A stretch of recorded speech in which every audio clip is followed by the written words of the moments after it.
प्यारे बच्चों को मेरा नमस्कार। आज के इस वीडियो में हम कक्षा 9वीं की पाठ्य पुस्तक क्षितिज के काव्य खंड से पहला पाठ साखियाँ और सबद लेकर प्रस्तुत हैं। इसके कवि हैं कबीर दास जी। तो साखियाँ और सबद, इसका यहाँ पे हम साखियों का ही जिक्र करेंगे। अगला जो हम पाठ लेकर आएंगे आपके सामने, उसमें हम सबद की व्याख्या करेंगे। तो सबसे पहले तो हम ये देखते हैं कि साखी का मतलब क्या होता है। तो साखी का जो शाब्दिक अर्थ है वो होता है साक्षी या गवाह, अर्थात जिसने आंखों से कोई चीज़ होते देखा हो। तो कबीर दास जी जो थे वो एक संत कवि हैं, फक्कड़ कवि हैं। ये यहाँ वहाँ घूमते थे, अनेक साधुओं की संगति करते थे और समाज में जो भी घटता हुआ देखते थे और उसी का वर्णन वे कर देते थे। तो आंखों देखे हाल का जो उन्होंने वर्णन किया है, कई बुराइयों का विरोध किया है, तो उनके इन दोहों को साखी नाम दिया गया है। और किसी कवि के दोहों को साखी नहीं कहा जाता, केवल कबीर दास जी हैं जिनके दोहों को साखी नाम दिया गया है। तो साखी का अर्थ आपको समझ में आ गया होगा, इसे ध्यान में रखिएगा। और यदि आपको याद है तो कमेंट में अवश्य बताइए कि साखी को साखी क्यों कहते हैं, अर्थात कबीर के दोहों को साखी क्यों कहते हैं। तो यहाँ प्रस्तुत साखियों में प्रेम का महत्व बताया है, संत के लक्षण बताए हैं, ज्ञान की महिमा और बाह्य आडंबरों का विरोध दर्शाया गया है। तो चलिए बिना देरी किए चलते हैं पहली साखी की ओर। तो ऊपर मैंने प्रत्येक साखी में आपके लिए साखी का प्रसंग दिया है।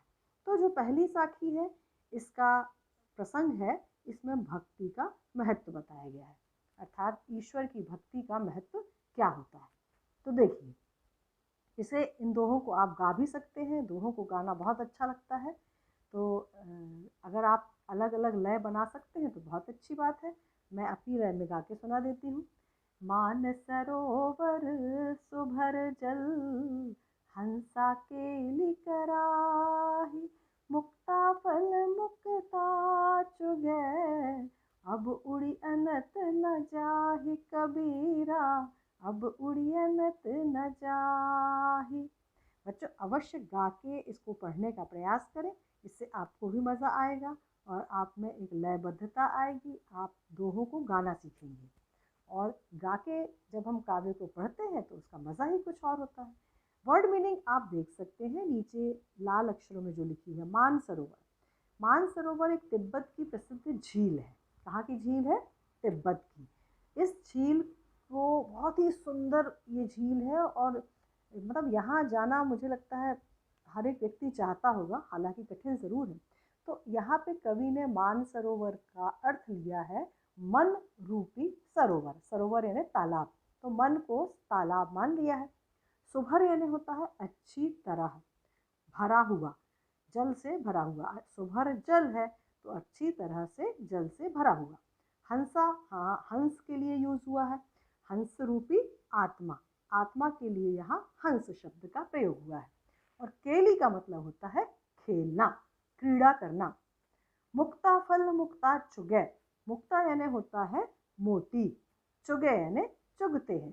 अब उड़ी, उड़ी यानी उड़कर, अनत यानी कहीं और, न जाही अर्थात नहीं जाते हैं। तो आप चित्र देखिए, यहाँ मानसरोवर की झील है, उसके सामने कुछ हंस जो हैं वो खेल रहे हैं, क्रीड़ा कर रहे हैं। तो आप ही बताइए, यदि आपको एक बहुत सुंदर जगह पर ले जाया जाए और वहाँ आप कोई कष्ट ना हो, तो आप क्या उस जगह को छोड़कर जाना चाहेंगे? बिल्कुल नहीं। तो वैसा ही कुछ यहाँ कवि ने उदाहरण के माध्यम से बताया है। यहाँ उनका उदाहरण है मानसरोवर झील और उसमें क्रीड़ा कर रहे ये हंस। मानसरोवर झील में ये हंस खेल रहे हैं और यहाँ उनको मोती चुगने मिल रहे हैं।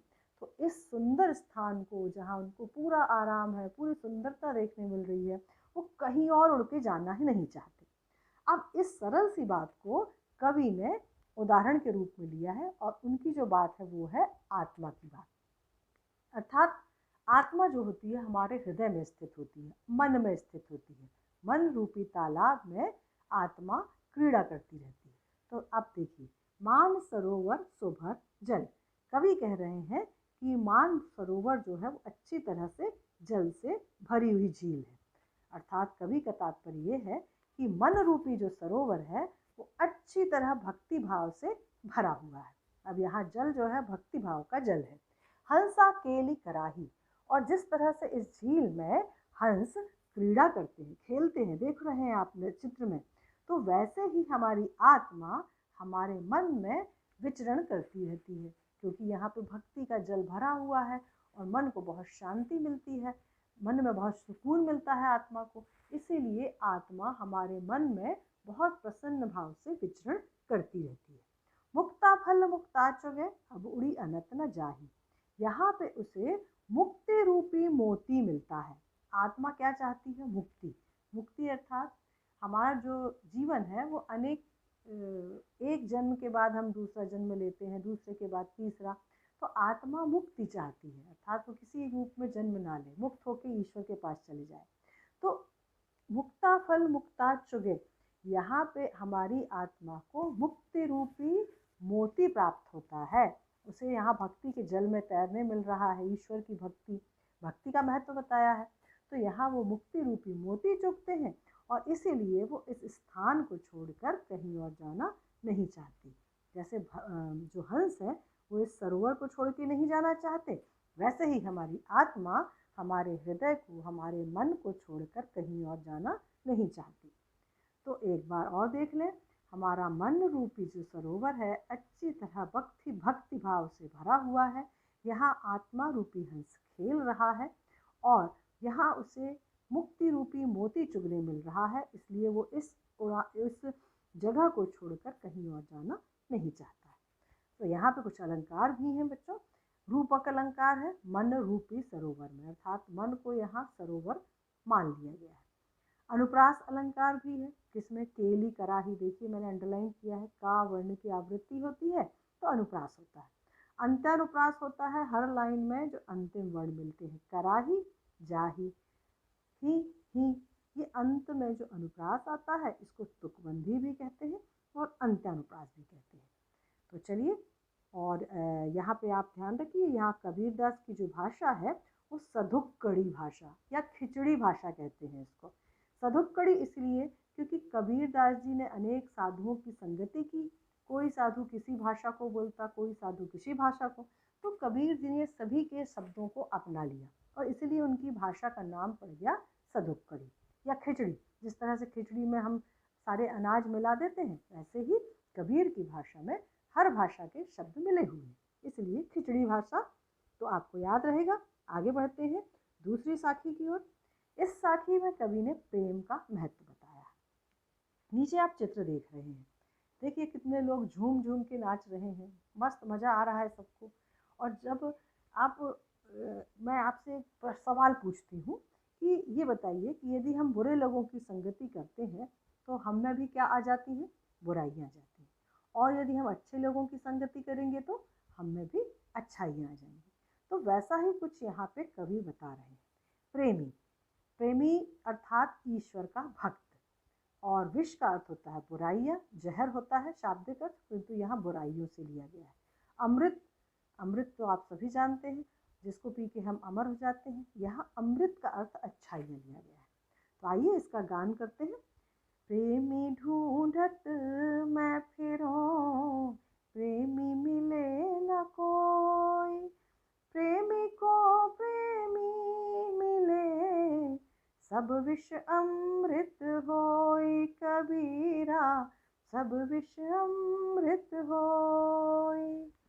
तो यहाँ कवि बोल रहे हैं कि मैं प्रेमी को ढूंढता फिरा। प्रेमी कौन? ईश्वर का भक्त, अर्थात कवि स्वयं ईश्वर भक्त है, वो दूसरे सच्चे ईश्वर भक्त को ढूंढते फिरे। प्रेमी मिले न कोई, किंतु उनको कोई भी सच्चा ईश्वर भक्त नहीं मिला। ईश्वर भक्त तो बहुत है, परंतु दिखावा करने वाले हैं, आडंबर करने वाले हैं, तो सच्चा ईश्वर भक्त उनको कोई नहीं मिला। प्रेमी को प्रेमी मिले, सब विष अमृत हो। किंतु जब एक सच्चे ईश्वर भक्त को एक दूसरा सच्चा ईश्वर भक्त मिल जाता है तो सब विष अर्थात उनकी सारी बुराइयां अमृत में बदल जाती हैं, अर्थात अच्छाइयों में बदल जाती हैं। नीचे चित्र देखिए आप, जितने भी संत हैं वो आपस में मिल गए हैं तो उनकी सारी बुराइयां मिट गई हैं और वो ईश्वर के भजन में अच्छाइयों में लिप्त हो गए हैं। तो बस यही ध्यान रखना है, प्रेमी ढूंढत मैं फिरूं। कवि कह रहे हैं कि मैं प्रेमी अर्थात ईश्वर के सच्चे भक्त को ढूंढता फिरा, किंतु मुझे कोई सच्चा ईश्वर भक्त नहीं मिला। प्रेमी को प्रेमी मिले अर्थात जब एक ईश्वर भक्त को दूसरा ईश्वर भक्त मिल जाता है तो सब विष अमृत हुए, तो उनकी सारी बुराइयां नष्ट हो जाती हैं और वो अच्छाइयों में बदल जाती है। तो बहुत ही साधारण सा उत्तर है। यहाँ भी अंत्यानुप्रास है, कोई और होई में, तो ध्यान रखिएगा। आगे बढ़ते हैं तीसरी साखी की ओर। बहुत सुंदर सुंदर यहाँ आप चित्र देख रहे हैं। देखिए हाथी का एक चित्र में आप देख रहे हैं, हाथी जा रहा है, उसके पीछे कौन भौंक रहे हैं? कुत्ते। और दूसरा चित्र देख रहे हैं, हाथी के ऊपर बहुत सुंदर सा कालीन बिछा हुआ है। ठीक है, तो बस इसी चित्र के का रेफरेंस लेते हुए हम इस दोहे के अर्थ को समझते हैं। इस साखी में ज्ञान का महत्व बताया है, अर्थात हमको ज्ञान प्राप्त करना चाहिए। हस्ते चढ़िए ज्ञान को सहज दुरीचा डारी, स्वान रूप संसार है भूखंडे झक मारी। हस्ती मतलब हाथी होता है, यहाँ रूपक अलंकार है, इसलिए हाथी का यहाँ पे इन्होंने ज्ञान रूपी हाथी। सहज अर्थात ध्यान रूपी गलीचा, दुलीचा अर्थात गलीचा। सहज यानी ध्यान, जब ध्यान करते हैं, मेडिटेशन करते हैं आंख बंद करके, उसी की बात की गई है। डारी यानी होता है डालकर, स्वान यानी होता है कुत्ता, और संसार तो आप सब जानते हैं। भूकंधे मतलब भौंकने दे। झक मारी एक मुहावरा है, झक मारना अर्थात वक्त बर्बाद करना। तो यहाँ कवि क्या कहना चाह रहे हैं, पहले हम गा के एक बार इसका पाठन कर लेते हैं। हस्ती चढ़िए ज्ञान को सहज दुलीचा डार, स्वान रूप संसार है भूकन दे झक मारी। कबीरा भूकन दे झक मारी। तो यहाँ कवि कह रहे हैं कि जब हम भी कोई अच्छा काम करते हैं ना, आप खुद देखते होंगे, आप कोई अच्छा काम कर रहे हैं तो बहुत से लोग आते हैं जो आपकी बुराई करते हैं, पीछे से आपकी आलोचना करते हैं। तो कवि कहना चाह रहे हैं कि हमको ऐसे लोगों की परवाह नहीं करना चाहिए, उनको करने देना चाहिए हमारी बुराई, पर हम यदि अच्छा काम कर रहे हैं तो हमको अच्छा काम करते रहना चाहिए। तो वैसे ही यहाँ ज्ञान प्राप्त करने का महत्व बताया है। कवि बोल रहे हैं हस्ते चढ़िए ज्ञान की, अर्थात ज्ञान रूपी हाथी की सवारी करिए। ज्ञान रूपी हाथी पर चढ़िए अर्थात सवारी करिए। सहज दुलीचा डाल, अब ये ज्ञान कैसे प्राप्त होगा? ये ज्ञान प्राप्त होगा ध्यान से। जब हम मेडिटेशन करेंगे तो हमारा ध्यान एकाग्र होगा और हमको ज्ञान की प्राप्ति होगी। तो यहाँ कवि बोल रहे हैं कि आप हाथी रूपी ज्ञान रूपी हाथी की सवारी करें और उस हाथी पे क्या डालें? ध्यान रूपी गलीचा। आप दूसरे चित्र में देखिए, काले हाथी के ऊपर एक गलीचा डला हुआ।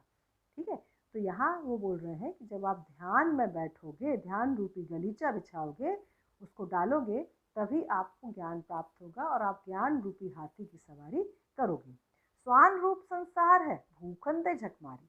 ये जो संसार है ये कैसा है? कुत्ते जैसा है। जिस तरह से हाथी चले बाजार, कुत्ते लगे हजार। जब भी हाथी निकलता है बाजार में तो उसके बड़े रूप को देखकर कुत्ते भौंकने लगते हैं। वैसे ही ये संसार जो है, इसकी प्रवृत्ति किसके समान है? कुत्ते के समान है। जो कुछ भी किसी को भी अच्छा या बड़ा काम करते देखती है तो भूखती है, तो उसको अपना वक्त बर्बाद करने देना चाहिए। उसको आपकी आलोचना करना है तो करने देना चाहिए। आप अपना ज्ञान प्राप्त करने में ध्यान लगाइए। ठीक है, तो दोनों चित्रों की सहायता से आप अच्छी तरह से समझ गए होंगे गलीचा क्या होता है। और जब कुत्ते जो होते हैं वो हाथी को देखकर भौंकते हैं, अर्थात जब कोई बड़ा काम करता है या बड़ी चीज़ देख के जो छोटे मोटे प्राणी हैं वो उसकी बुराई करते ही हैं, भौंकते ही हैं। तो वैसे ही यदि हम कोई अच्छा काम कर रहे हैं, ज्ञान प्राप्ति कर रहे हैं, और यदि कोई हमारी आलोचना कर रहा है तो उसको करने देना चाहिए। तो ज्ञान का महत्व बताया है। फिर से एक बार देख लो, कवि कह रहे हैं कि ज्ञान रूपी हाथी की सवारी करो और ध्यान रूपी गलीचा डाल लो, अर्थात ध्यान रूपी गलीचा डालकर ज्ञान रूपी हाथी की सवारी करो। ये संसार जो है वो कुत्ते के समान है। यदि ये तुम्हारे पीछे भौंकता है, तुम्हारी बुराई करता है, तो इसे अपना वक्त बर्बाद करने दो, इसकी परवाह मत करो। पिछली साखी में मुहावरा था, उस मुहावरे को आप ध्यान में रखिएगा। अब ये चौथी साखी है, इसमें सज्जन का महत्व, सज्जन की विशेषता बताई गई है। सज्जन यानी अच्छा व्यक्ति। यहाँ मैंने कबीरदास जी का एक फोटो लिया है, क्योंकि कबीरदास भी सज्जन व्यक्ति है। तो कबीरदास जी यहाँ क्या कह रहे हैं, देखते हैं। पखा पखी के कारणे सब जग रहा भुलान, पका पखी के कारणे सब जग रहा भुलान, निरपख होय के हरि भजै, सोई संत सुजान कबीरा, सोई संत सुजान। तो यहाँ पे देखो, पखा पखी का मतलब होता है पक्ष और विपक्ष, अर्थात फेवर में और फेवर में ना होना। कारण अर्थात कारण, सब जग अर्थात सारा संसार, भुलान मतलब भूला हुआ है, निरपक्ष अर्थात निष्पक्ष, होई के अर्थात होकर, हरि अर्थात भगवान को, भजे यानी भजना चाहिए, और जो ऐसा करता है वही, सोई यानी वही सज्जन संत है।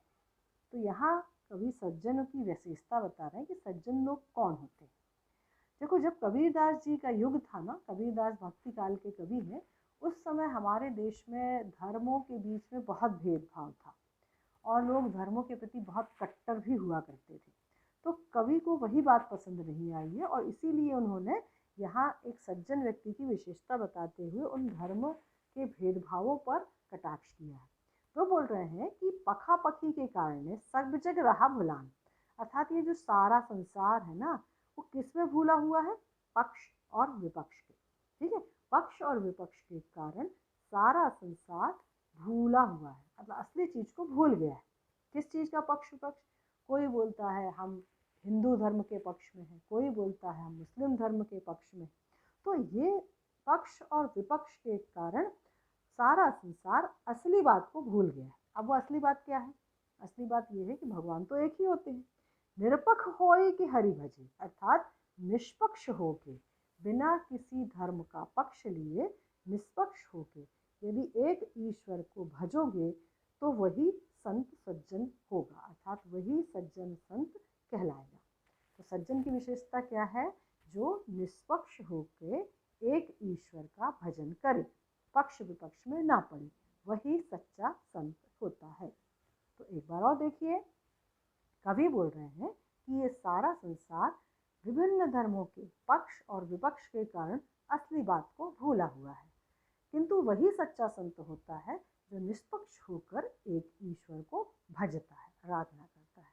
अब यहाँ पे देखिए अनुप्रास अलंकार है, किसमें हमने पहले भी आपको बताया है, एक वर्ण की जब आवृत्ति होती है, मैंने अंडरलाइन भी किया है, देखिए सोई संत सुजान, सा वर्ण की प्रथम क्रम में आवृत्ति हुई है, तो यहाँ पर क्या होता है, अनुप्रास अलंकार।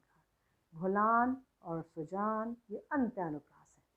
ठीक है, भाषा सदुपकड़ी है। तो अब आगे बढ़ते हैं पांचवी साखी की ओर। इसमें आप दो चित्र देख रहे हैं, एक हिंदू धर्म से संबंधित है और दूसरा मुस्लिम धर्म से संबंधित है। तो आप समझ चुके होंगे इस साखी में कवि कबीरदास ने धार्मिक भेदभावों का विरोध किया है। मैंने आपको अभी बताया कि हमारे देश में पहले के समय में धार्मिक कट्टरता बहुत ज़्यादा थी। हिंदू लोग अपने धर्म को लेकर बहुत कट्टर थे, तो मुस्लिम धर्म अपने धर्म को लेकर बहुत कट्टर थे। तो किंतु कबीरदास जी जो है वो किसी भी धर्म में विश्वास नहीं करते। उनको लगता है कि ईश्वर एक है, हम उसको भागों में बांटे ना। तो उसी बात को उन्होंने यहाँ पे कहा है। हिंदू मुआ, मुआ यानी होता है मर गए, खुदाई अर्थात खुदा, कही अर्थात कहकर, जीवता अर्थात जीवित, और सो यानी वही, दुहु यानी दोनों, निकट यानी समीप। चलिए एक बार गा के इसका अभ्यास करते हैं। हिंदू मुआ राम कही, मुसलमान खुदाई, कह कबीर सो जेवता, जो दुह के निकट न जाई, कबीरा दुह के निकट न जाई। तो कवि कह रहे हैं कि हिंदू जब राम राम कहकर मर गए, मरते समय राम नाम लेना हमें अच्छा माना जाता है हिंदू धर्म में। ये बोल रहे हैं हिंदू जो है वो राम राम कह के मर गए, कहकर, कही यानी कहकर मर गए, मुसलमान खुदा का नाम लेकर मर गए। कहे कबीर अर्थात कबीर कह रहा है, कबीर कह रहे हैं कि सो जीवता, किंतु वही जीवित है अर्थात वही अमर है जो दुहु के निकट न जाए। दुहु कौन? ऊपर जो बताया है, एक हिंदू धर्म दूसरा मुसलमान धर्म, दोनों के निकट जो नहीं जाता, जो ईश्वर को एक मानता है, वही इस संसार में जीवित रहने लायक है या अमर है। पुनः देखिएगा, हिंदू मुआ राम कही अर्थात हिंदू राम का नाम ले लेके मर गए, मुसलमान खुदा खुदा कह के मर गए। किंतु कबीरदास जी कहते हैं कि इस संसार में जो ऊपर के दोनों धर्मों के निकट नहीं जाता, भगवान को एक मानता है, वही सच्चा भक्त होता है और वही जीवित है, वही अमर है। तो यहाँ इन्होंने धार्मिक भेदभाव का विरोध किया है कि हमें भगवान को अनेक नामों में बांटना नहीं चाहिए, अनेक धर्मों संप्रदायों में नहीं बांटना चाहिए, एक मानना चाहिए, है ईश्वर एक ही। तो यहाँ पे भी आप अंत्यानुप्रास देख सकते हैं, खुदाई जाई कहे कबीर में अनुप्रास अलंकार है। तो आगे बढ़ते हैं छठी साखी की ओर। इसमें भी कुछ हिंदू मुस्लिम धर्म संप्रदाय के बारे में बोला गया है। आप चित्र देख रहे हैं, एक हिंदू बच्चा है जिसके पीछे मंदिर दिख रहा है आपको, एक मुस्लिम बच्चा है जिसके पीछे आपको मस्जिद दिख रही है। और यहाँ पे काबा और काशी का जिक्र आया है। काशी जो है वो हिंदुओं का प्रसिद्ध तीर्थ स्थान है, जहाँ शिव जी का मंदिर है, और काबा मुस्लिमों का प्रसिद्ध तीर्थ स्थान है। तो कवि ने उन्हीं का उदाहरण लिया है और बाहरी आडंबर का विरोध किया है। कवि बोल रहे हैं, काबा फिरी काशी गया, फिरी का अर्थात बदल कर, राम ही भया रहीम, भया अर्थात हो गया, मोट चून अर्थात मोटा आटा और मैदा अर्थात चिकना आटा, बैठी अर्थात बैठकर, और जीम अर्थात भोजन करना। तो गा के देखते हैं, काबा फिरी काशी भया, राम ही भया रहीम, मोट चून मैदा भया, बैठी कबीरा जीम रे कबीरा, बैठी कबीरा जीम। तो यहाँ कवि बोल रहे हैं कि उनको जो धार्मिक भेदभाव है वो पसंद नहीं आते, और इसीलिए वो क्या बोल रहे हैं कि जब काबा बदल कर काशी हो जाता है, काबा ही काशी हो गया, राम ही रहीम हो गया, और मोटा चून अर्थात मोटा आटा ही मैदा हो गया, अर्थात दोनों में जब कोई अंतर नहीं रहा, काबा और काशी एक समान भगवान के तीर्थ स्थान, राम और रहीम एक से ईश्वर, मोटा आटा और मैदा एक सा, ऐसी स्थिति जब आती है तब कबीर बैठकर सुकून से भोजन करता है। बैठी कबीरा जीम, तब कबीर शांत मन से भोजन करता है। अर्थात कबीर को पसंद नहीं है कि हम धर्मों में भेदभाव करें।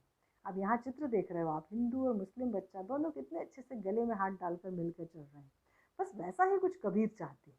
वो बोल रहे हैं, जब काबा ही काशी हो गया और राम ही रहीम हो गया और मोटा चून अर्थात मोटा आटा ही मैदा हम समझ लेते हैं, जब ऐसी स्थिति होती है कि कोई भेदभाव नहीं, सारे भेदभाव समाप्त हो गए, तब ऐसी स्थिति में कबीर शांतिपूर्वक बैठकर भोजन करता है। तो कितनी सुंदर बात कहाँ पर कबीर ने कही है। यदि ऐसा हो तो वाकई बहुत अच्छी बात है। यहाँ भी अंत्यानुप्रास है रहीम और जीम में। चलिए आगे बढ़ते हैं। अंतिम साखी, ये बहुत ही महत्वपूर्ण साखी है और इसमें बहुत बड़ी बात कवि ने कही है। कवि ने बताया है कर्मों का महत्व, अर्थात हमारे कर्म बड़े होते हैं कि हमारा कुल बड़ा होता है। तो आप सोच के बताइए कि क्या बड़ा होता है, कर्म या कुल। तो देखिए शब्दार्थ देखते हैं। ऊंचा कुल, ऊंचे कुल अर्थात बहुत बड़े कुल में, जन्मिया अर्थात जन्म लेकर, जे यानी यदि, करनी यानी काम, ऊंच ना हो अर्थात ऊंचे ना हो। सुबरन कलश, सुबरन अर्थात सोने के, कलश अर्थात कलश जो नीचे दिया हुआ है चित्र में, कलश। सुरा भरा, सुरा अर्थात मदिरा शराब, साधु अर्थात सज्जन व्यक्ति, निंदा यानी बुराई, सोई यानी उसकी। तो गा के इसका अभ्यास कर लेते हैं। ऊंचे कुल का जन्मिया, जे करनी ऊंच न होय, सुबरन कलश सुरा भरा, साधु निंदा सोई कबीरा, साधु निंदा सोई। कबीर बोल रहे हैं कि ऊंचे कुल में जन्म लेकर, ऊंचे कुल का जन्मिया अर्थात ऊंचे कुल में जन्म लेकर जे करनी ऊंच ना हुई। यदि तुम्हारे काम ऊंचे नहीं है, अर्थात तुमने बहुत बड़े कुल में तो जन्म ले लिया, परंतु यदि तुम्हारे काम बहुत बेकार है तो क्या होगा? सुबरन कलश सोरा भरा। अब सोने का यदि कलश है, कलश देखने में देखो कितना सुंदर है, परंतु इसके यदि अंदर हम शराब भर दें तो क्या इसकी प्रशंसा की जा सकती है? नहीं। उस शराब के कारण इस सोने के कलश की भी बुराई होगी, सज्जन लोग इसकी बुराई करेंगे। वैसे ही कवि बोल रहे हैं कि यदि तुमने ऊंचे कुल में जन्म लिया है और किंतु यदि आपके काम अच्छे नहीं हैं तो आपकी बुराई वैसी ही होगी जैसे कि मदिरा से भरे हुए सोने की सज्जन लोग बुराई करते हैं। मदिरा से भरे हुए सोने के कलश की सज्जन लोग बुराई करते हैं। फिर से देखिए, ऊंचे कुल में जन्म लेकर जे करनी ऊंच न हुई, अर्थात यदि आपके काम ऊंचे नहीं हैं तो आपकी निंदा उसी प्रकार होगी। साधु निंदा सोई, अर्थात साधु सज्जन व्यक्ति उसकी निंदा इसी प्रकार करेंगे जैसे यदि सोने का कलश है और उसमें शराब भर दी जाए तो उसकी भी बुराई ही की जाएगी। तो यहाँ छंद दोहा है। सभी आपने जो साखी पढ़ी, साखी जो छंद है वो दोहा छंद है, ये मात्रिक छंद है एक, और भाषा तो सदुपकड़ी है, आप देख चुके हैं। और अंत्यानुप्रास यहाँ भी है, सोई, होई, और यहाँ उदाहरण दिया है, उदाहरण शैली है, कवि ने उदाहरण शैली का प्रयोग किया है। तो उम्मीद है आपको सारे साखियों के अर्थ समझ में आ गए होंगे। यदि आपको कोई डाउट है तो आप कमेंट बॉक्स में जाकर अवश्य कमेंट करें और मेरे चैनल को अवश्य लाइक करें। धन्यवाद।